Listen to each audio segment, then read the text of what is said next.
السلام عليكم ورحمة الله وبركاته. ازيكم حبايب قلب؟ عاملين ايه؟ يا رب تكونوا خير، وحشتوني كتير، وكمان بحبكم كتير في الله. النهاردة يوم جديد بفناجين جديدة وأبراج جديدة. النهاردة 27/11، فنجان جديد وحصري على القناة على صفحة الفيس يا برج السرطان. أرجو منكم لو لسه ما اشتركتوش تشتركوا عشان تكونوا من ضمن أسرتنا، أسرة أم مازن في عالم الروحانيات، وكمان عشان يوصل لكم كل إشعار بكل فنجان ليكم أنا بنزله. لو قدرتم ان انتم تعملوا شير او مشاركة كتير للفنجان في اي جروب يبقى كتر الف خيركم. ساعدوني على النشر يا حبايبي بالله عليكم، يعني بحلفكم بالله بالمشاركة الكتير وباللايك. للتواصل خاص للكشف القراءات الخاصة 015-55-69-73-77. أصحاب برج السرطان صلوا على الرسول الله عليه أفضل الصلاة والسلام. اتمنوا كل خير لنفسكم بإذن الله تلاقوه، ونقول بسم الله توكلنا على الله ولا حول ولا قوة إلا بالله العلي العظيم. بسم الله الرحمن الرحيم. ومبدئيا كده أنا أم مازن في عالم الروحانيات، عشان بس الصوت لو متغير، لأن أنا صحيت من النوم بصراحة لقيت صوتي متغير كده، فده الطبيعي يعني. ماشي. عايزة اقول لكم على حاجة. هو انا بصراحة يعني فاتحة الفنجان النية عن العاطفة، يعني اني اشوف احوالكم العاطفية، لان ناس كتير بعتت لي وقالت لي يا ام مازن عايزين نشوف الحياة العاطفية او الاحوال العاطفية. فانا بصراحة شايفة برضو حاجات كتير تخص حياتكم العامة بتحصل معاكم الفترة دي، فهقولها لكم وهفك لكم كل الرموز. ماشي يا حبايبي؟ طولوا بالكم بقى معايا شوية، ممكن الفيديو يطول، لان انت ما شاء الله زي ما انت شايف كده فنجانك فيه رموز كتير يا برج السرطان. برج السرطان انت الفترة دي مخنوق على فكرة، في خنقة عندك، زي ما تكون متقيد في وضع انت فيه بقالك فترة، والوضع ده من الواضح ان هو خنقك قوي، والوضع ده من الواضح ان هو صعب عليك قوي. انت زي ما تكون في لخبطة عندك الفترة دي، في تشتت في تفكيرك، تشتت في امورك كمان. يعني انت اساسا يعني مش عارف تاخد قرار في حاجة، من الواضح يعني حاجات كتير ممكن تكون بتفكر فيها، زي ما قلت لك عندك فيها تشتت، فمش عارف تاخد فيها قرار. شايفاك كمان ان انت لوحدك يا برج السرطان، ودي حاجة مزعلاك قوي، ودي حاجة مضايقاك قوي. احساس الوحدة اللي انت فيه ظاهر قوي، ومن الواضح ان محدش واقف جنبك ولا حد بيساعدك، وزي ما تكون انت زعلان وصعبان عليك نفسك من حاجة زي كده. بمعنى اصح برج السرطان انت مش لاقي الحنية من حد الفترة دي، وبصراحة الفترة دي زي ما تكون هي فترة صعبة عليك قوي قوي قوي من جميع النواحي، فكل حاجة جاية على نفسيتك، فانت تعبان، زائد ان طاقتك اساسا مستنزفة، يعني انت مستنزف طاقيا من الواضح كده.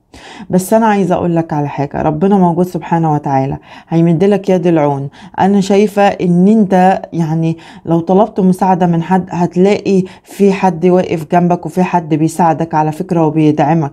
يعني ربنا سبحانه وتعالى ما بيردش رد لاي بني ادم ابدا. فانا عامه شايفه ان في شخص هيقف جنبك ويدعمك، والشخص ده على فكره من لحمك ومن دمك وخايف عليك وبيحبك قوي. ممكن يكون ابو ليك، ممكن يكون اخ ليك، يعني ام ليك، ايا كان، ممكن تكون ابنة ليك او ابن ليك، في حد قريب منك. الفترة دي اصحاب برج السرطان جايين لي ازاي؟ جايين لي ان انتم عصبيين قوي، وزي ما تكونوا مضغوطين قوي، والضغطة اللي انتم فيها عامله لكم ستريس. يعني بصوا اللي هو مش متحملين حاجة، اللي هو خلقكم ضيق كمان، واللي هو يمكن انتم بتحاولوا تبعدوا عن الناس عشان ما يبقاش في مشاكل ما بينك وما بين حد يا برج السرطان. انت في مواضيع كتير شغلاك زي ما قلت لك. بس بص يا برج السرطان، انا عايزه اسالكم في حاجه ورد عليا في التعليقات. انا مش عارفه ليه انا شايفه ان المواضيع اللي شغلاك دي اغلبيتها تخص اشخاص، يعني ممكن يكون ناس ما بينك وما بينهم مشاكل، او ممكن تكون انت بتفكر في حل مشاكل مع اشخاص، يعني بتفكر الفترة دي في حل مشاكل ما بينك وما بينهم، او مشاكلهم هم تخصهم وهم ناس مدخلينك في مشاكلهم عشان خاطر تحلها لهم. ممكن تكون انت بقى حاطط ناس في دماغك يعني اتعرضت من الناس دول ممكن لظلم، اتعرضت منهم لاستفزاز، فاللي هو بتفكر ازاي تاخد حقك منهم على فكرة يا في برج السرطان، والله اعلى واعلم.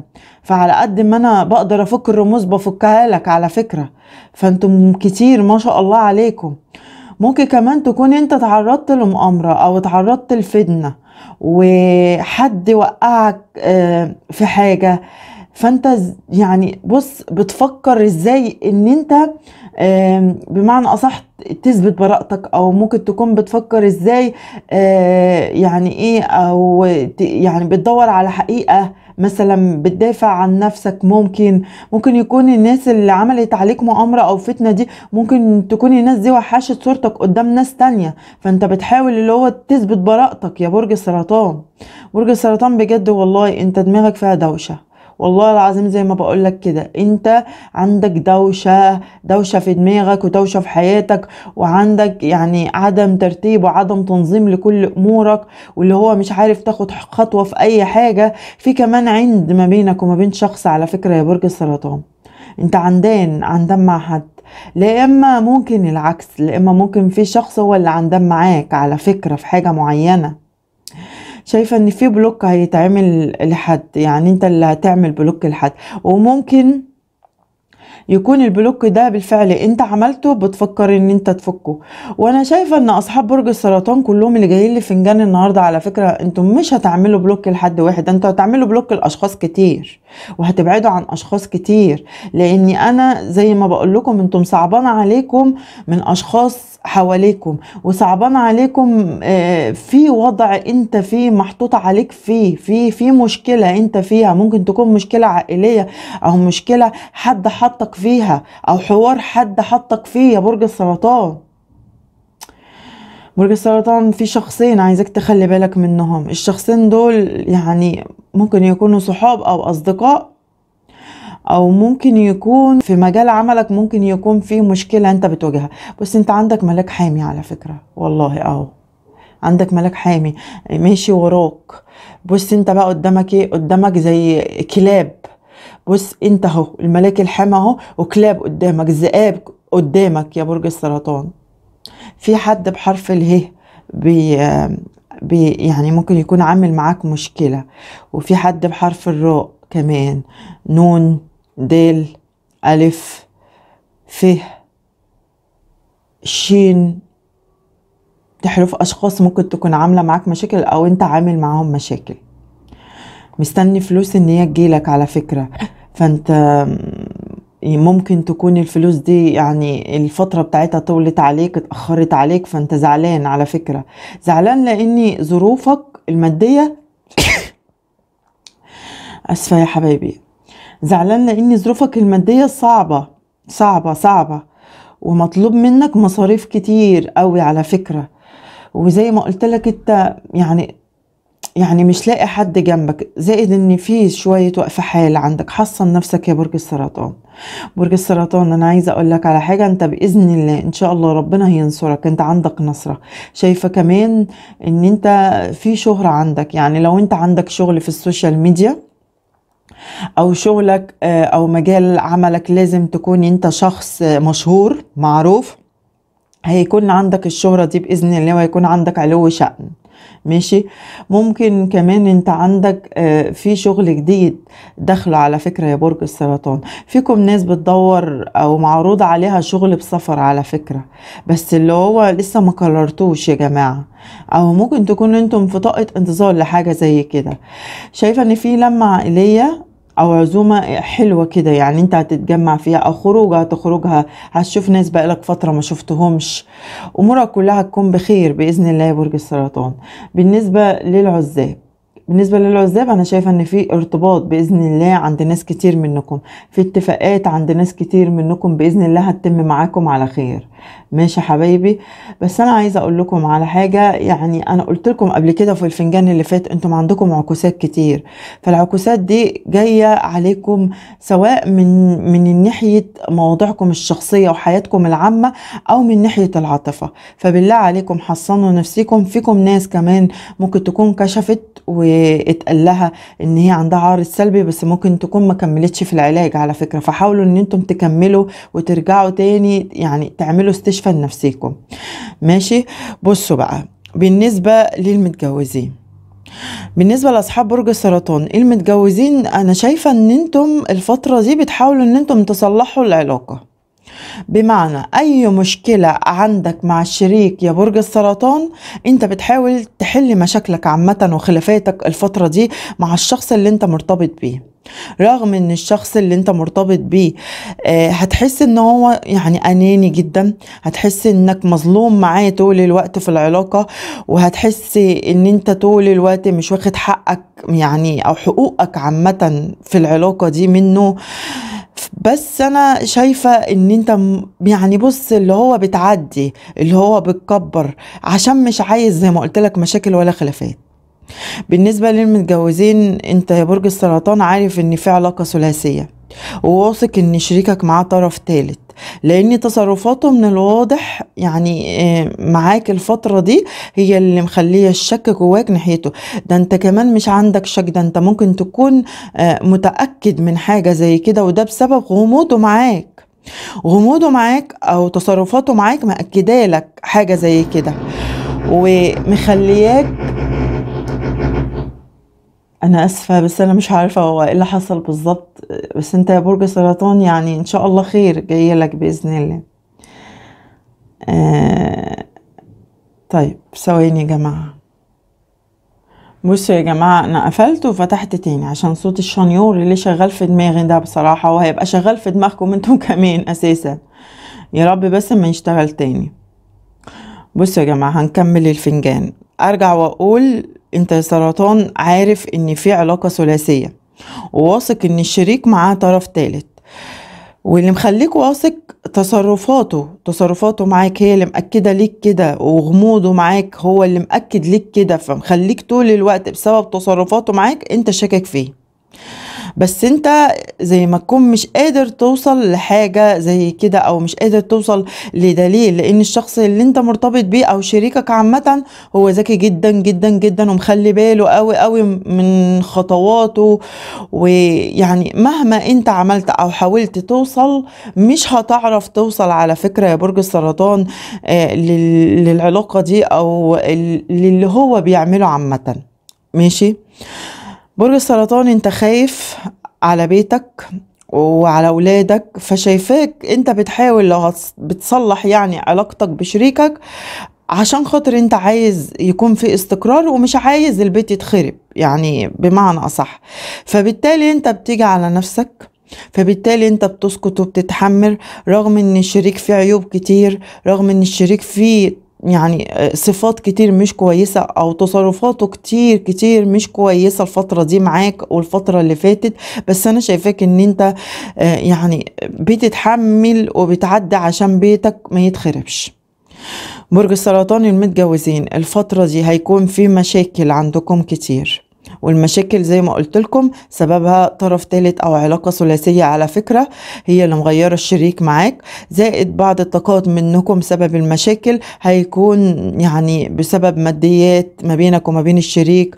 خد بالك عامة يا برج السرطان، فأي مشكلة انت فيها مع الشريك ما تحاولش ان انت تدخل حد في حياتك في اي مشكلة يعني ما بينك وما بين الشريك.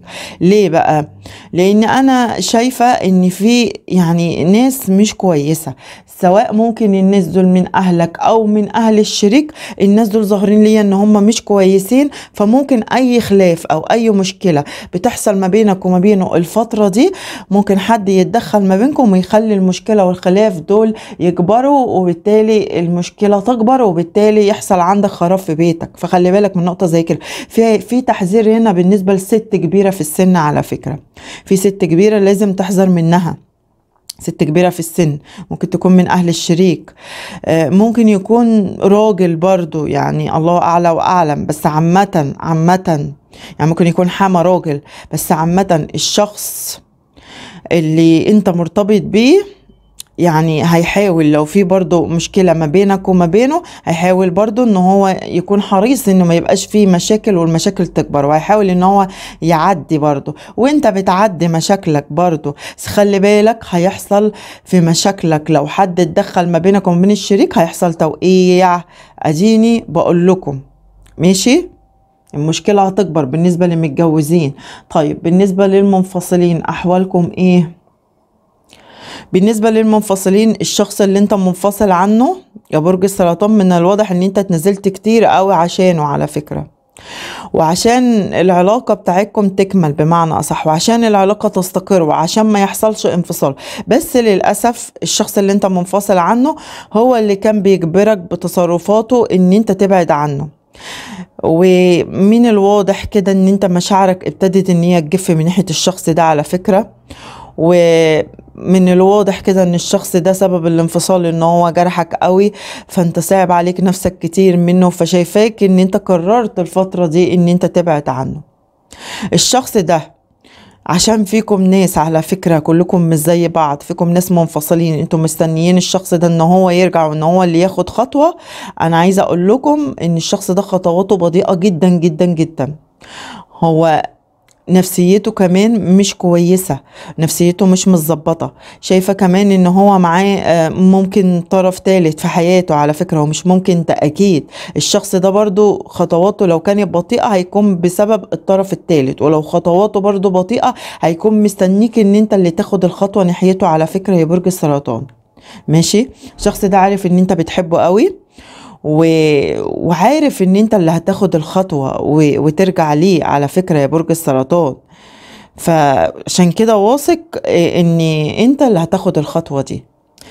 فبالتالي بقى زي ما انا صغير لي كده الشخص ده مستني رجوعك، انت مستنيك انت اللي تاخد الخطوة على فكرة يا برج السرطان. بس انت يا برج السرطان بتراقبه مشغول بيه قوي، وعندك فضول تعرف كل حاجة عنه، ويمكن في ذكريات يعني ما بينك وما بينه بتفتكرها كتير الفترة دي، ونفسك تاخد الخطوة، بس كبريائك ممكن هو اللي منعك على فكرة ان انت تتنازل او ان انت تاخد خطوة مع الشخص ده. ليه؟ لان الشخص ده تصرفاته كل مرة يعني انت بتتنازل عن عن المشاكل اللي كانت بتحصل، وبتتنازل عن تصرفاته، وكل مرة انت اللي كنت بترجع له. ماشي، بس المرة دي بقى تصرفاته مخلياك يعني اللي هو لا واخد قرار ان انت ما ترجعلوش. ماشي يا برج السرطان. بس انا عايزه اقول لك على حاجه، انتم عندكم رجوع على فكره، في رجوع هيحصل ما بينك وما بينه يعني خلال الفتره اللي جايه ان شاء الله. في مكالمه، في اتصال ما بينك وما بينه يا برج السرطان بالنسبه للمنفصلين. وشايفه الشخص اللي انت منفصل عنه يعني هيكون يعني مبسوط بان انت يعني هتاخد معاه خطوه زي كده على فكره. وممكن العكس، ممكن هو اللي هياخد الخطوه دي معاك على فكره. ماشي، بس يعني حاولوا يا جماعة يعني تتنازلوا شوية في العند، لان انت عنيد والشخص ده عنيد قوي يا برج السرطان على فكرة. ماشي، بس انت بتحبه برضه، يعني على قد ما انت بتحاول ان انت تعمل استشفاء في مشاعرك ناحيته عشان ما تفكرش فيه، وعشان خاطر يعني بمعنى اصح تبعد عنه، بس على قد كده انت بتحبه برضه يا برج السرطان. برج السرطان، البعض منكم يعني للأسف معاكم شخص يعني هنا على فكرة دول عزاب، معاكم شخص مش هياخد معاكم خطوة. ليه بقى؟ لأن أنا شايفة إن هو خطواته بطيئة. أنت معلق نفسك بشخص مش هياخد معاك خطوة يا برج السرطان، فخلي بالك من نقطة زي كده. تسمحوا لي أشوف لكم كروت الحب هتقول لنا إيه؟ بمناسبة إن هو فنجان عاطفة يعني، بس ظهر لي حاجات كتير عن احوالكم العامه طبعا قلتها لكم في الاول. بس انا عايزه اقول لكم على حاجه، يعني اعذروني على موضوع الشنيور ده بصوا اديني بصور اهو، في نفس الوقت انا فصلت بس 5 دقايق لقيته مش شغال، بس مش فاهمه هو طلع لنا ليه شنيور في وسط التصوير، فدي حاجه بتضايقني انا شخصيا. حب حقيقي، في حب حقيقي باذن الله داخلك يا برج السرطان، او انت يعني عايش قصة حب مع حد الفترة دي. ماشي، كروت الملايكة، فرصة، في فرصة كويسة جايلك، في فرصة كويسة جايلك يا برج السرطان. فرصة شغل، فرصة ماديات، فرصة شخص جديد يدخل حياتك، في فرصة كويسة بإذن الله. حبايب قلب أصحاب برج السرطان، نحط الصورة كده عشان ممكن يعني ايه تبقى ظاهرة في انتوا فاهمين الفيديو بيبقى فيه صورة كده تبقى ظاهرة فيه يعني ان شاء الله. لا احطها لكم كده، شوفوا رخامة، انا رخمة شوية، بصوا صوتي عمال يتغير ازاي. ان شاء الله باذن الله اصحاب برج السرطان، لو لقيت تفاعل في الفنجان ده باذن الله يعني هعمل لكم فنجان جديد بكره ولا بعده. مع الف سلامه.